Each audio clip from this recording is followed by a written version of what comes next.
மழையால் பாதிக்கப்பட்டவர்களுக்கு நிவாரணம் வழங்குவதில் திமுக ஆளும் கட்சி போன்று செயல்படுவதாக கட்சியின் பொருளாளர் மு.க.ஸ்டாலின் தெரிவித்துள்ளார். சென்னை அண்ணா அறிவாலயத்தில் திமுக மூத்த வழக்கறிஞர் சண்முக சுந்தரத்தின் இல்ல திருமண நிகழ்ச்சி நடைபெற்றது. இதில் திமுக தலைவர் கருணாநிதி, பொருளாளர் மு.க.ஸ்டாலின், அக்கட்சியின் மாநிலங்களவை உறுப்பினர் கனிமொழி, காங்கிரஸ் மூத்த தலைவரும் முன்னாள் மத்திய நிதியமைச்சருமான ப. சிதம்பரம், சுதர்சன நாச்சியப்பன் உள்ளிட்டோர் கலந்து கொண்டனர்.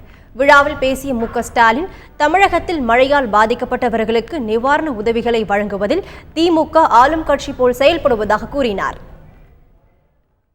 லல்லு பிரசாத் அவர்களும் சரத்யாத் அவர்களும் நான் அவர்களெல்லாம் சந்தித்து உரையாடி கொண்டிருந்த போது அவர்கள் குறிப்பிட்ட இடத்தில் சொன்னது, தமிழ்நாட்டில் அதிமுக ஆட்சி நடைபெறுகிறதா, திராவிட முன்னேற்ற கழக ஆட்சி நடைபெறுகிறதா என்று ஒரு சந்தேகம் கூட எங்களுக்கு அடிக்கடி வருவது உண்டு என்று சொல்லிவிட்டு அதற்குரிய காரணத்தை சொன்னார்கள்.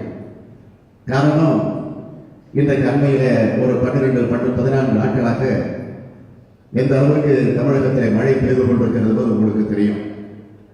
ஆக அப்படிப்பட்ட மழைகளை செஞ்சு தவித்துக் கொண்டிருக்கக்கூடிய மக்களுக்கு தொண்டாற்றுவதிலே, நிவாரணப் பணிகளில் ஈடுபடுவதிலே திமுக தான் இன்றைக்கு முன்னணியில் இருந்து கொண்டிருக்கிறது.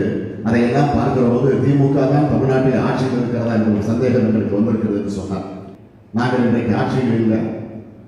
இன்னும் சொல்ல வேண்டும் என்று சொன்னால் சட்டமன்றத்தில் எதிர்கட்சி என்ற அந்த அந்தஸ்தை கூட பெற முடியாத நிலையில் தான் இருக்கிறோம்.